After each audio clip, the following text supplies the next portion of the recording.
സഹോദരങ്ങളെ, ഈ അന്ത്യനാളുകളിൽ നമ്മൾ ജീവിക്കുന്നത് അന്ത്യകാല നിമിഷങ്ങളിലാണ് എന്നുള്ളതിൽ യാതൊരു സംശയവുമില്ല. കാലത്തിൻ്റെ അടയാളങ്ങൾ വളരെ ശക്തവുമാണ്, വ്യക്തവുമാണ്.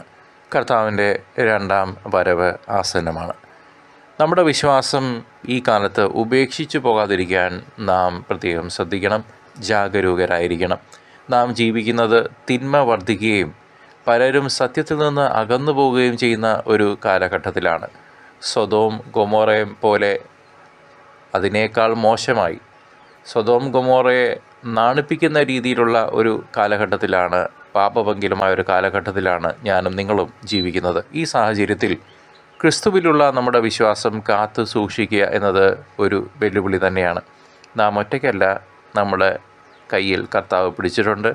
സ്വർഗത്തിൽ നിന്ന് വിശുദ്ധർ നമുക്ക് വേണ്ടി അപേക്ഷിക്കുന്നുണ്ട്. മാലാഖമാർ നമുക്ക് തുണയായിട്ടുണ്ട്. മരിച്ചു പോയവർക്ക് വേണ്ടി നാം പ്രാർത്ഥിച്ച് അവർ സ്വർഗത്തിലിരുന്ന് നമുക്ക് വേണ്ടി അപേക്ഷിക്കുന്നുണ്ട് എന്നുള്ളതും നാം തിരിച്ചറിയണം. നാം ഒറ്റയ്ക്കല്ല. നാം ചിലപ്പോൾ തെറ്റിദ്ധരിക്കാറുണ്ട് നാം ഒറ്റയ്ക്കാണെന്ന്. ഒരിക്കലുമല്ല. അന്ത്യകാലത്ത് പലരും വിശ്വാസം ഉപേക്ഷിക്കുമെന്ന് പരിശുദ്ധാത്മാവ് നമുക്ക് മുന്നേ കൂട്ടി താക്കീത് നൽകുന്നുണ്ട്. അത് പ്രത്യേകം നാം ശ്രദ്ധിക്കണം. വ്യാജ പ്രവാചകന്മാരും വ്യാജ ഉപദേഷ്ടാക്കളും സഭയിൽ കടന്നു വന്ന് ആകർഷകമായ എന്നാൽ സത്യത്തിൽ നിന്ന് വ്യതിചലിച്ച ഉപദേശങ്ങൾ നൽകും.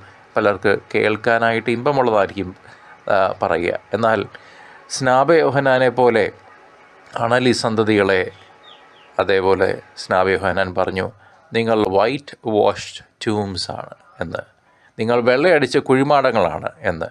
അത് നിശിതമായ ഒരു വിമർശനം മാത്രമായിരുന്നില്ല, പാപത്തിൽ നിന്ന് അകന്ന് പശ്ചാത്തപിച്ച് കർത്താവിൻ്റെ സന്നിധിയിലേക്ക് ചെല്ലാനുള്ള ഒരു ആഹ്വാനമായിരുന്നു. ആ ആഹ്വാനം ഇന്ന് നമ്മുടെ മുന്നിലുണ്ട്. ലോകത്തിൻ്റെ സുഖ സൗകര്യങ്ങളും ആഗ്രഹങ്ങളും നമ്മെ ദൈവത്തിൽ നിന്ന് അകറ്റാൻ ശ്രമിക്കുമെന്നുള്ളത് തിരിച്ചറിയാം. ഭൗതികമായ കാര്യങ്ങൾക്ക് പിന്നാലെ പോകുമ്പോൾ ആത്മീയ കാര്യങ്ങൾക്ക് പ്രാധാന്യം കുറഞ്ഞു പോകുന്നു. പിശാച് പല അടവുകളിലൂടെയും തന്ത്രങ്ങളിലൂടെയും നമ്മെ വഴിതെറ്റിക്കാൻ ശ്രമിക്കും. ഹവായിക്ക് കൊടുത്ത ആപ്പിൾ ഇന്ന് പല രീതിയിലുള്ള ആപ്പിളുകളായി നമ്മളുടെ മുന്നിലുണ്ട് എന്ന് തിരിച്ചറിയണം.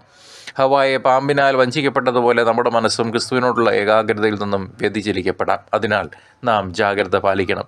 ഈ അന്ത്യനാളുകളിൽ നാം ദൈവവചനത്തിൽ നിലനിൽക്കണം. തിരുവെഴുത്തുകളാണ് നമ്മുടെ ആത്മീയ ആഹാരം. ദിവസവും ബൈബിൾ വായിക്കുകയും പഠിക്കുകയും ധ്യാനിക്കുകയും ചെയ്യുക. സത്യം അറിഞ്ഞാൽ മാത്രമേ വ്യാജോപദേശങ്ങളെ തിരിച്ചറിയാൻ നമുക്ക് സാധിക്കൂ. പ്രാർത്ഥനയിലൂടെ ദൈവവുമായി നിരന്തരം ബന്ധം പുലർത്തുക. പരിശുദ്ധാത്മാവിൻ്റെ സഹായം തേടുക. അവിടുന്ന് നമ്മെ വഴി നടത്തുകയും ശക്തിപ്പെടുത്തുകയും ചെയ്യും. വിശ്വാസികളുടെ കൂട്ടായ്മയിൽ പങ്കെടുക്കുന്നത് നമുക്ക് പ്രോത്സാഹനവും ബലവും നൽകും. നമ്മുടെ കർത്താവായ യേശുക്രിസ്തുവിൻ്റെ രണ്ടാം വരവ് അടുത്തിരിക്കുന്നു. ആ സമയത്ത് ലജ്ജിച്ചു പോകാതെ വിശ്വാസത്തിൽ സ്ഥിരതയുള്ളവരായി നമുക്ക് പരിശ്രമിക്കാം, ജീവിക്കാം.